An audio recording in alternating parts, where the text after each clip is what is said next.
nossa mente. Por que somos levados ao pecado? Porque a mente é a primeira porta de entrada. Eu me lembro de um ditado que minha mãe sempre dizia: mente vazia, oficina do diabo. Você quer ver uma coisa? Nos fins de semana, onde há mais lazer, ou feriados, abre os jornais no dia seguinte, há muito mais crimes, roubos, acidentes, violência. Porque parece que quando o homem não tem nada que fazer, a sua mente começa a trabalhar.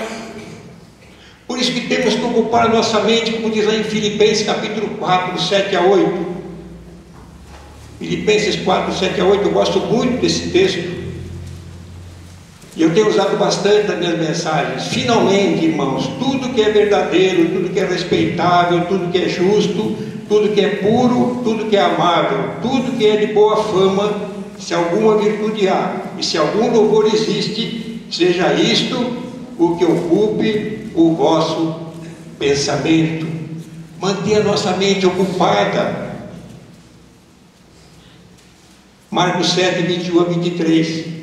Jesus diz: porque de dentro do coração do homem é que procedem os maus desígnios, a prostituição, os furtos, os homicídios, os adultérios, a avareza, a malícia, o dolo, a lascívia, a inveja, a blasfêmia, a soberba, a loucura. Ora, todas essas coisas vêm de dentro e contaminam o homem. A mente. Manter a nossa mente ocupada, a nossa mente voltada para Deus, para as coisas boas, não julgar o próximo. É na nossa mente. Você lembra do pecado de Davi? Davi não foi à guerra. Achou que o povo, o seu exército, podia muito bem se desincumbir daquela missão, não precisava dele. Ficou à toa, levantou tarde, foi passear no alpendre. Quando ele vê do outro lado a esposa de Urias, estava se banhando, e ele então cobiçou no coração. Ele não ficou só nisso, arquitetou um meio de se tornar marido dela. De que maneira? Se ela ficasse viúva. E aí vem, como se fosse uma gestação. Aí o pecado foi tomando forma. Combinou com o seu general que mandasse Urias na frente da batalha, para que ele não tivesse volta, contra os filisteus fortemente armados. E assim Urias morre. Ela fica viúva, ele toma Betsabá como esposa.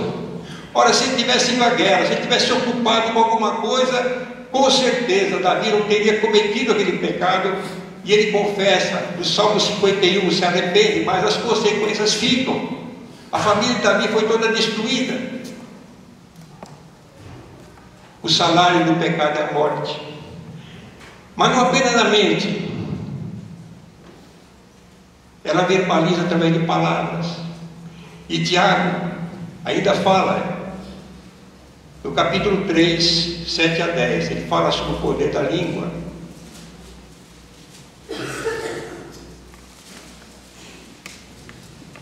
Tiago 3, 7 a 10. Todo esse capítulo 3, um bom trecho que ele fala sobre o pecado da língua. Vamos ler algum trecho pequeno aqui, de 7 a 10, que resume isso.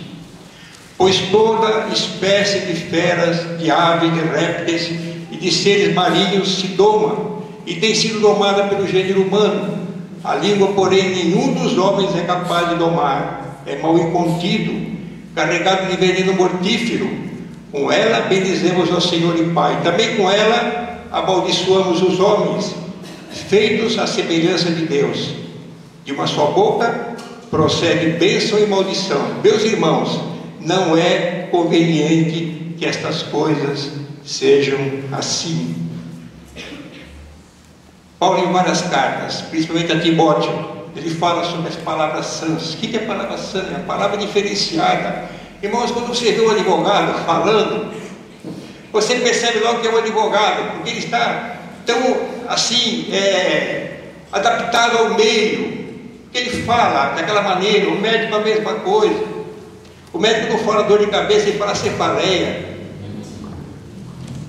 E você percebe pelo falar, você distingue. Você já viu o policial, né? Como é que ele fala quando se refere a pessoa, o elemento, né?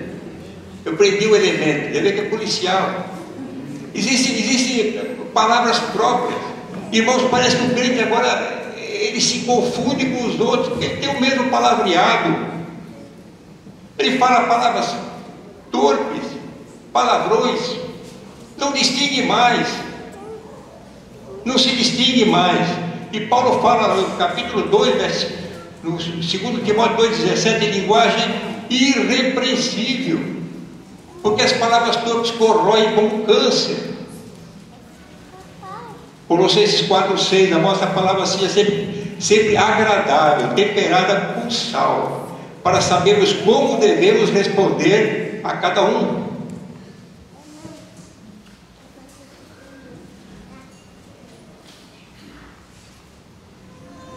Interessante, né?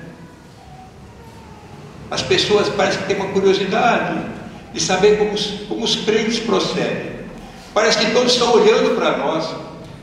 Como no tempo de Jesus, se você ler o Novo Testamento, você vai ver na trajetória de Jesus por este mundo, os fariseus, os escribas, chegavam-se a ele para o experimentar e faziam perguntas. Irmãos, nós somos cristãos, pequenos cristos, acontece conosco a mesma coisa. As pessoas da rua nos perguntam muitas vezes, não porque querem saber, para ter a mesma fé, a mesma experiência, mas para muitas vezes nos experimentar. Qual é a estratégia de Jesus? Devolvia com uma pergunta. Lá em Lucas, certa ocasião perguntaram para Jesus: escuta, em nome de quem? Não, com que autoridade o Senhor faz esses milagres? E Jesus então faz uma pergunta para eles: o ministério de João Batista é do céu ou é da terra? Se eles dissessem que é do céu, ele dizia assim: peraí, por que vocês não creem nele então? Se dissesse que é da terra, os discípulos de João iam se revoltar. Então eles disseram: eu não sei, nós não sabemos, também eu não vou responder. Sabe, irmãos, tem muita coisa que eles perguntam para nós não temos obrigação de responder, porque faz parte da nossa fé, da nossa intimidade com Deus. Eu tenho um amigo judeu, o Isaac.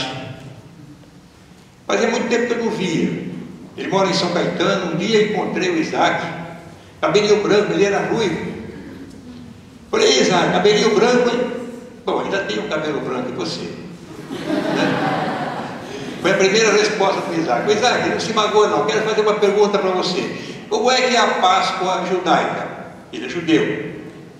Olhou para mim e perguntou: você é judeu? Eu falei: não te falo. O que você quer saber? E depois eu fiquei pensando: puxa vida, mas que lição, né? As pessoas começam a perguntar: você dá o dízimo? Você é virgem? O jovem, né? Você é isso? Você é aquilo? O que eles têm que saber? Não é verdade? Parece que nós somos, né? Eu tenho que ser, como se diz assim, transparente, né? Irmãos, o tempo de Jesus devolvia com uma pergunta: quem é meu próximo? Tem teu próximo? Então eu vou te contar uma história, o bom samaritano. Aí ele pergunta no final: e aí, quem que você acha que é o próximo, daquele que estava machucado? Qual dos três? Irmãos, o tempo que ser sábios. A palavra, sim, sim, não, não. Jesus disse: seja o vosso falar sim, sim e não, não. E às vezes a gente fica tão cheio de dedos, né? Sabe, você é crente? Sabe, eu vou de vez em quando, né?